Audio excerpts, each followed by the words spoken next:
जय श्री केदार, हर हर महादेव। मैं प्रमोद रावत आप सभी का स्वागत करता हूं एक और नई वीडियो में, एक नए शानदार ब्लॉग के साथ। दोस्तों, सुबह के 7 बज रहे हैं और अपने घर अपने गांव खमोली से एक बार फिर ठंडे ठंडे और पक्षियों के चहचहाने से ब्लॉग की शुरुआत हो रही है। और शुरुआत में अब तक धूप लग जानी थी, लेकिन अभी तक सूर्यदेव दर्शन नहीं दे पा रहे हैं, जबकि धूप कब की लग जानी थी। आगे से देखो कितने सारे बादल हैं और मौसम बन रहा है। एक साइड से बारिश का, इधर से देखो सारे बादल आ रहे हैं, धीरे धीरे आगे बढ़ रहे हैं हमारे गांव के ऊपर। और कहीं कहीं नीला आसमान भी है। और यहाँ मैं आपको दिखाऊं तो इधर भाई साहब और भोटू खेल रहे हैं। भोटू काट काट काट काट काट। और यहाँ ये वाली वीडियो आपने शायद देख ली होगी, जो हमने भोटू के गले पे लगाया था। और आपने वो वाली वीडियो तो हमारी देख ली होगी, जिसमें मैंने आपको ये दिखाया था, भोटू के गले पे भी हमने लगाया था। थोड़ा टाइट जैसा लग रहा है, इसको बढ़िया तरीके से अब बनाएंगे। वैसे कल लगभग 1 घंटा तो भोटू ने रात के टाइम पे पहना था, और रात को सही से नहीं दिखा होगा, तो ये आप देख सकते हैं कितना कटीला है। और इसको हमारे यहाँ बोलते पाठा। भोटू चल, चलो चलो। बापू जी बिल्कुल पोज दे के खड़े हैं। रुक गई, क्या करना है? कमर पे हाथ लगा के। हाँ? तुम जाओगे तब मैं घास के ले जाऊंगा। पहले तुम चले जाओ, तैयारी है मेरी। ठीक है जी। पोज क्या लेना है? कमर में दर्द हो रहा है तो ऐसे पड़ता है। तो माँ भी तैयार हो गई है रुद्रप्रयाग जाने के लिए, और बुजड़ी बुजड़ी तैयार कर दी है माँ ने। जैसे नानी करती है माँ के लिए बुजड़ी तैयार, तो वैसे ही माँ भी मैंने भी कर दी। नानी के लिए बुजड़ी तैयार कर दी है। चलें तब? ला मेरे पास दे वो बैग। माँ को दिक्कत है कि उसमें कुछ स्पेशल तो नहीं रखा हुआ है? कुछ स्पेशल है उसमें? हाँ, और इधर इसीलिए माँ मेरे पास नहीं दे रही वो बैग, है माँ? हाँ, कहीं रास्ते में इधर उधर ना कर दे। हैं? बैग लेके मैं आता हूँ पीछे। देख भी रही है पासबुक, वो पापा की है। कहीं दूसरी पासबुक न चले जाए। चलो तब, चलो ठीक है, बाय बाय बाय। आराम से जाना। देखो ना, जरूरी नहीं है। ये लीजिए। चलो भोटू, बाय बाय, फिर मिलते हैं छोटे से ब्रेक के बाद। सो जा आराम से, है? धूप भी लगी एकदम बढ़िया। स्कूल चले हम। मन तो नहीं कर रहा होगा, लेकिन जाना तो पड़ेगा ही। अभी तो फिर भी धूप लग गई है। हाँ, छुट्टी हो जाती नहीं स्कूल की।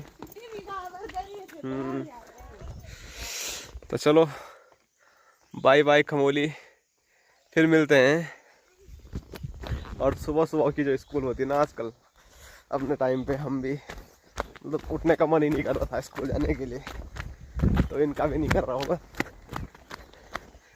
पर पहले के मुकाबले आज के बच्चे ठीक है, स्कूल जाने के लिए तैयार रहते हैं।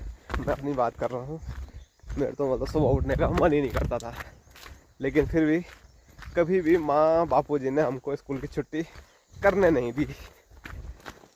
और सिर्फ मैं अपनी बात नहीं करूँगा, हमारे गांव के जितने भी बच्चे पहले भी रहे होंगे अब भी रहे होंगे, स्कूल तो लगभग सभी जाते थे। क्या कर रहे यार, आते आते कल आए ऊपर बने, कल ये मारता वो उन्होंने कर रखा है। मैंने बोला सब्जी के लिए निकाल लगा तुमने वो। सब्जी के लिए सारा लोग ऊपर वाले खेत में, ऊपर वाले मैं वो ऊपर जाते हुए भगाते भी पड़ता भी वो बड़ो खा ही रहे।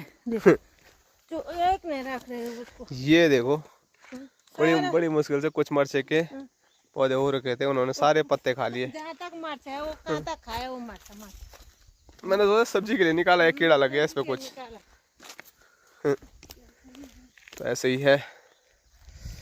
तो चलो अब चलते हैं सीधे रुद्रप्रयाग के लिए। अब कहीं रुकना नहीं है, क्योंकि भाई साहब वहाँ पर होते तो फिर दिक्कत नहीं होती, क्योंकि भाई साहब होते तो मैं आराम से भी जा सकता था। अब भाई साहब घर ही में हैं, तो इसीलिए मुझे जल्दी निकलना है। दुकान पे जाना। 7 से ऊपर हो गए। हाँ वही क्या मतलब साइड पे भी जाना हो सकता है और दुकान पे भी काम है। और एक नए मिस्त्री भी आज से आ रहे हैं बोल, तो देखते हैं उनका काम कैसा है क्या है वो भी देखना है। काम तो हो ही रहा है जो थोड़ा थोड़ा करके।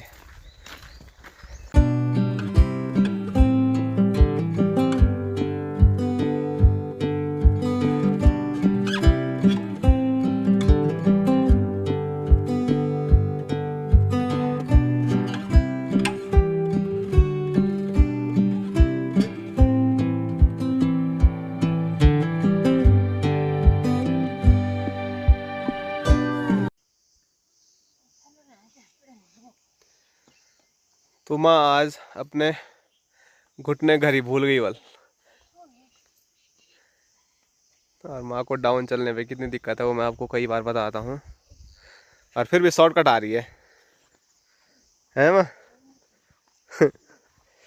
शॉर्टकट क्यों ना, हमारे गांव के रास्ते जो शॉर्टकट नहीं भी है उनके हाल भी बहुत बेहाल हैं। इसमें तो सीधे चलने के लिए तो है, वहाँ तो पत्थर ऐसे उठे हुए हैं उनमें आदमी ठोकर ही खा लेता है।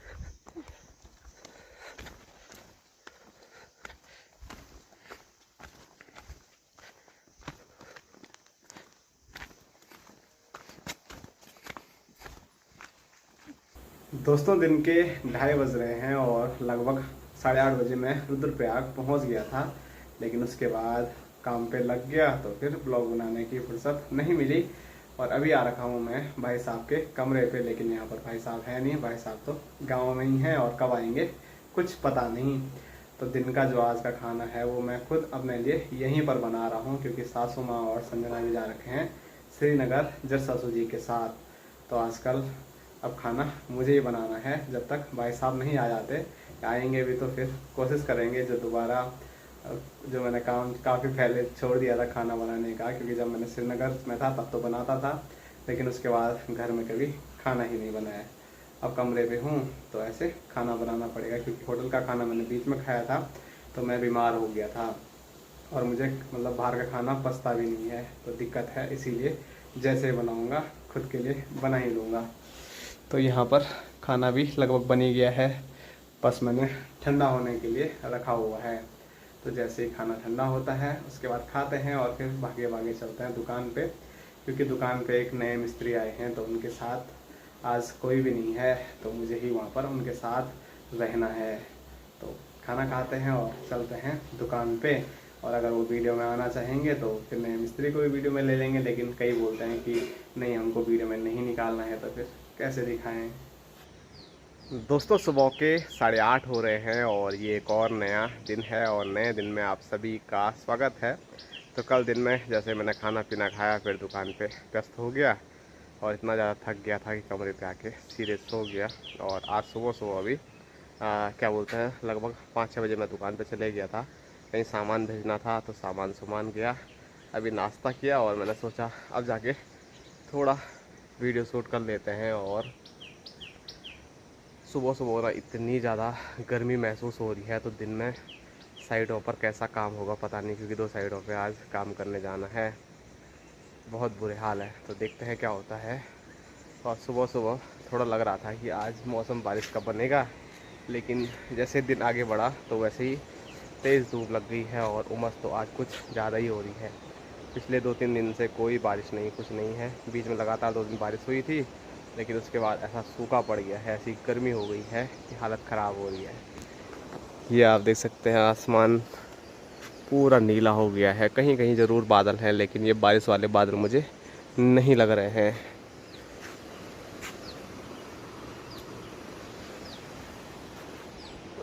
तो बारिश का इंतज़ार बहुत है, लेकिन कब आएगी बारिश कुछ पता नहीं।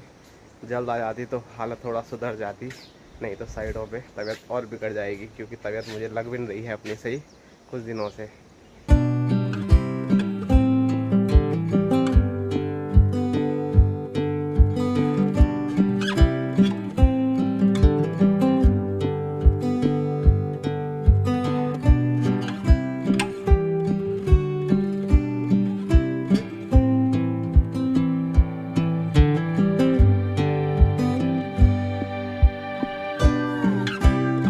और भाई साहब से भी नहीं रहा गया, बोले थे लंबी छुट्टी पे जाएंगे, लेकिन एकदम से वापसी पहुंच गए रुद्रप्रयाग। अच्छा हाँ, मैंने नहीं रहने दिया।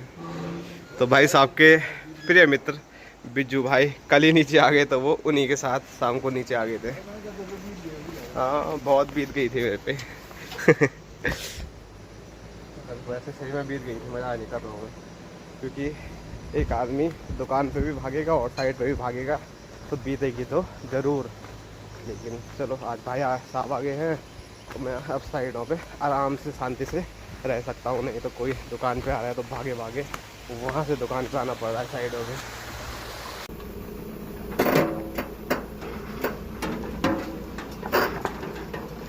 तो गाड़ी चली तूना गांव के लिए, और आज यहाँ पर लोड करने के लिए कोई भी आदमी नहीं था, इसीलिए हम दोनों भाइयों ने मिलके ये वाली गाड़ी लोड कर दी है। और अभी एक ही गाड़ी लोड हुई है, अभी कुछ टाइम में दूसरी गाड़ी भी हमको ही लोड करनी है, क्योंकि जो हमारे और भाई लोग हैं नेपाली भाई बंधु, वो आज कहीं दूर जा रखे हैं भड़स गांव में। वहाँ पर कल हमने सामान भेजा था उसको उतारने के लिए और ले जाने के लिए। तो चलो गाड़ी लोड हो गई है, अब चलते हैं भाई साहब के साथ दुकान तक। और दुकान ज़्यादा दूर है नहीं, यही नीचे में पार्किंग के बिल्कुल सामने दुकान है, और यहाँ ये ईंटें रखी हुई हैं। तो अभी तो काफ़ी ईंटें हैं, तो जब ईंटें थोड़ा कम होगी फिर मंगाएंगे। और आजकल भट्टे बंद हो गई हैं, ईंटों का रेट बढ़ गया है बहुत ज़्यादा। तो चलो भाई साहब के साथ कभी कभी बैठना होता है, चले तो। तो चलो जो ये वीडियो है उसको भी यहीं तक रखते हैं, आगे जो भी शूट होगा वो आपको अगले ब्लॉग में देखने को मिलेगा। तब तक के लिए जय हिंद, जय उत्तराखंड, जय भारत, हर हर महादेव।